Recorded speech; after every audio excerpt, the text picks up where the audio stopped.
We're getting back to work today in our 1984 mobile home, and while the inside of the house is looking amazing, we've rebuilt the entire home and it looks practically brand new, but we've been avoiding one huge job.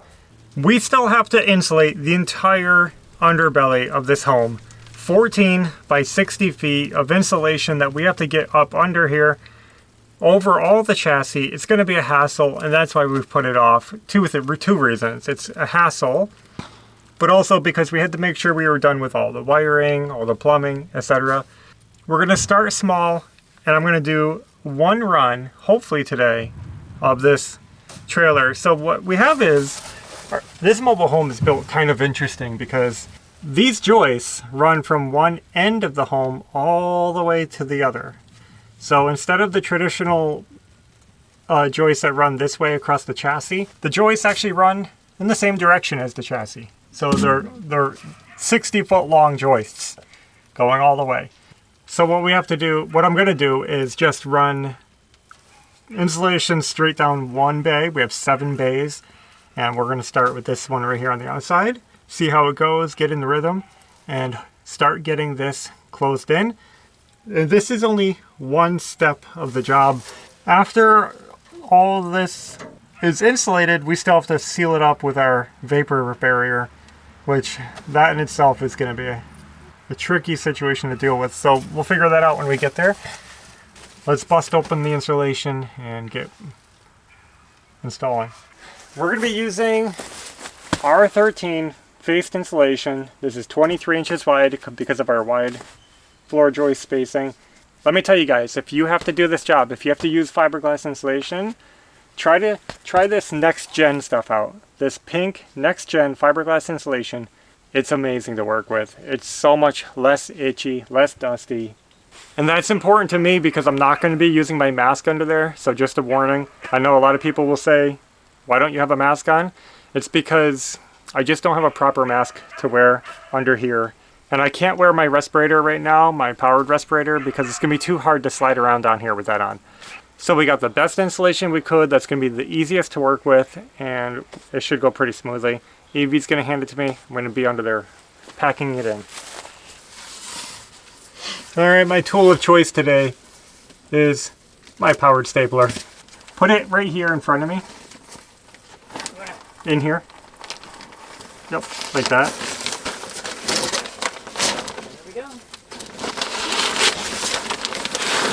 It might take me a moment to figure out my flow.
Now, I know that they do sell insulation, what are they called? Insulation supports. Those wires that you stick between your joists to hold the insulation up. And the reason I didn't pick them up is because, honestly, I didn't want to be hassled with them because all my joist spacing is incorrect. So, for example, I have this sistered, I have this sistered. So this width is pretty narrow. And that means I'm going to be custom cutting every single wire support that we put in here. That's typically what you'd use as wire support.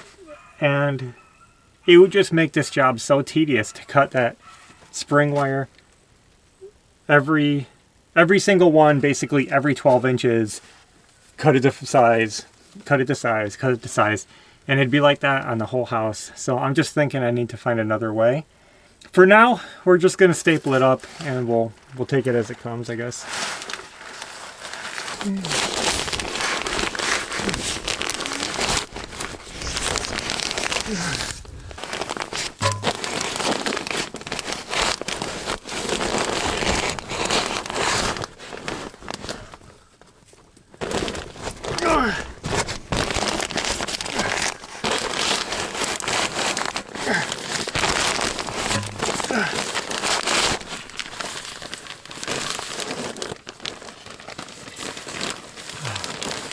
It might be there.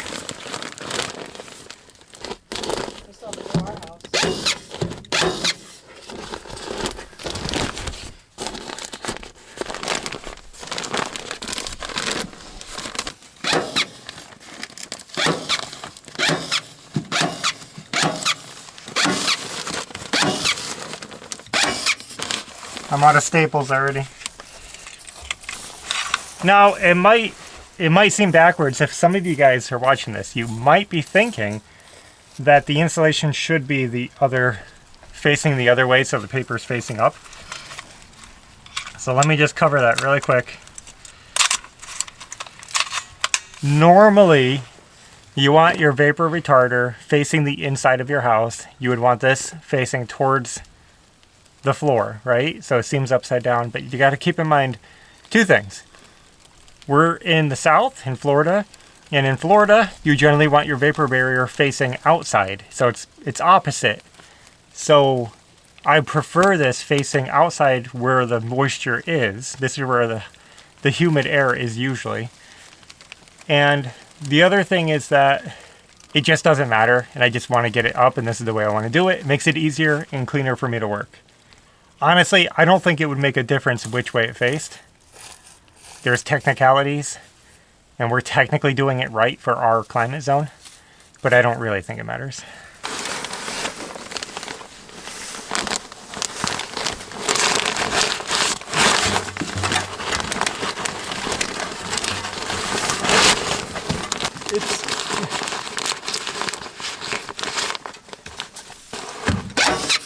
When you install insulation in your floor, technically, if we're speaking of technicalities, you should have the insulation touching the subfloor. So it should be right up against the wood. It's just not going to happen here. It's an old mobile home, and in mobile homes, the insulation is almost never touching the floor. So I'm not worried about it. But technically, if you're doing it, you want it touching the floor. But it's gonna sag. What are you gonna do? We could use R19 and fill the joist bay, but where we live, R13 is all that's necessary. So this is going to be easier for us to work with, because then we don't have to squeeze it in with all the wires and plumbing. This will be easier to work with.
This is like that awkward space between laying and sitting, where you can't lay. Yeah, you I can't don't like that.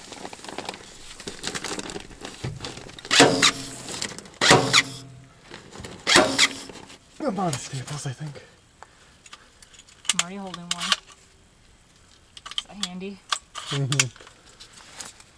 So we've gotten to our first bit of plumbing, and it's easy to go around the plumbing, but what we're just noticing is this strap is going to be annoying to go around because of the way I have it going up. I'm not happy with that. So what I want to do is take this strapping off and reroute it, and I think I want to screw it right to this metal outrigger. So we're going to get some self-tapping screws, metal screws, screw it to the metal, and then it won't be in our way. The insulation can flow right above there. So let's redo this. Well, we got it up in place. We just have the straps off that pipe for now. We'll put them down later. So this right there.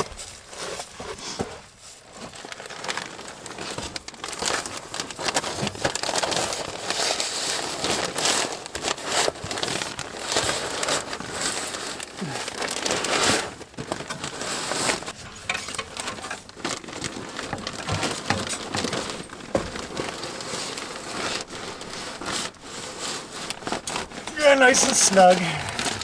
Okay.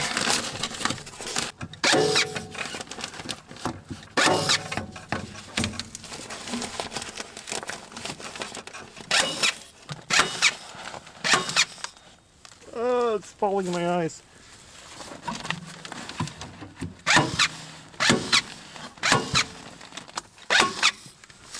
I'm out of staples.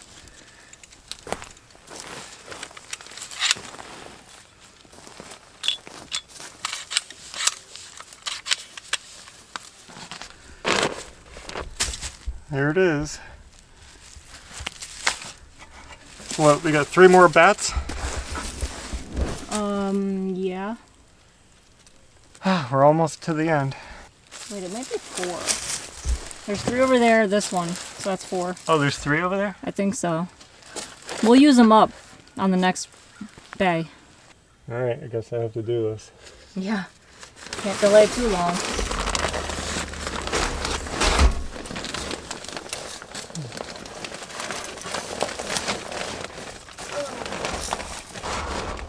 It's a short pole.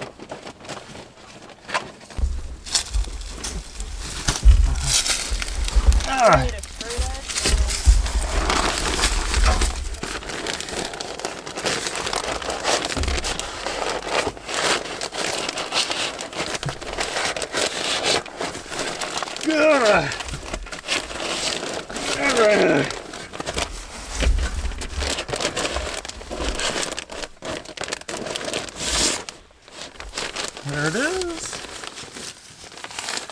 Well guys, we made it to the last piece of this first row, and I would say that's a pretty good accomplishment. Let's get this measured. We'll cut it to length so it fits perfectly.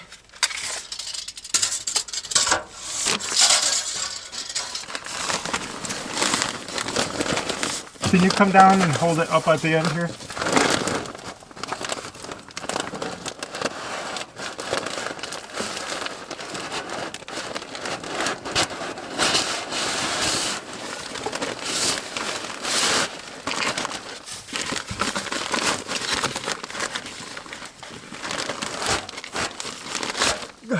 What am I ripping?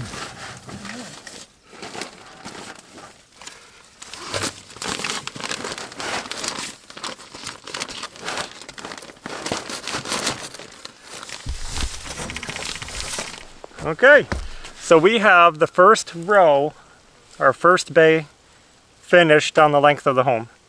That's awesome. We have a little bit, you said 2 bats, a couple bats left over, so let's go back to the beginning and we'll just start the next row. So we're back where we started. I just installed that cutoff from the end, and we're just going to continue on. We only have a couple pieces left. We'll use them up and then we'll be out of here. This row actually has a little bit of trickiness because the chassis is kind of in my way, so I have to staple it up past the chassis. It's not too hard, it's just annoying. But otherwise, same process all over again. Let me get over here and see what I can do. With my leg.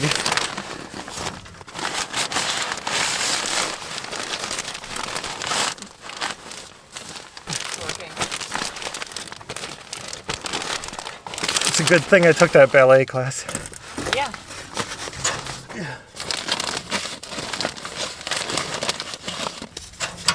And Pilates.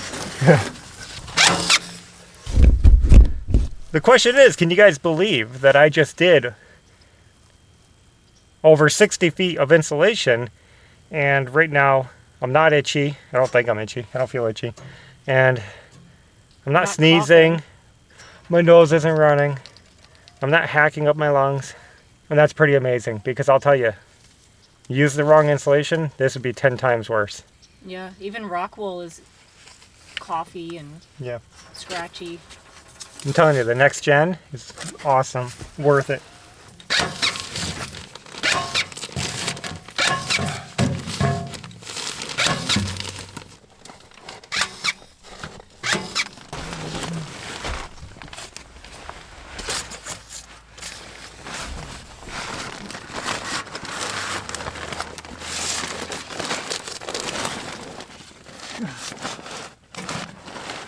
Ow.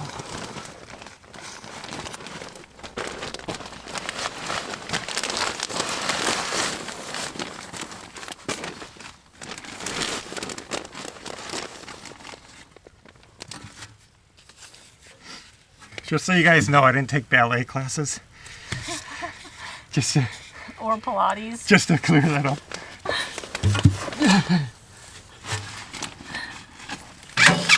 But I am doing a lot of toe pointing today. And that's where it ends. We're all out of insulation. That's all we can install today. We made it another 4, 8, 12, 16 feet. A little over 16 feet. That's pretty good. What's 60 minus 16? 44. 44 feet to go. We'll have to run back to the store sometime and pick up another bundle of insulation, and we'll continue on. So we're gonna pack up and head home. We made some good progress today. There's not too much to say about it. You guys saw the job. It's just one of those things that has to get done. Eventually, we will be removing this skirt, our flowy skirt, and trying to figure out what to do to make this look nicer over here. We still have to build steps on the front and back and all. You know, there's a lot of outside stuff to do. Yeah. But I think it starts with underneath. We have to finish the bottom so that we can close it in properly and be done with it. So, little at a time. I guess that's the progress for now. Thanks for watching, and until next time, take care. Bye.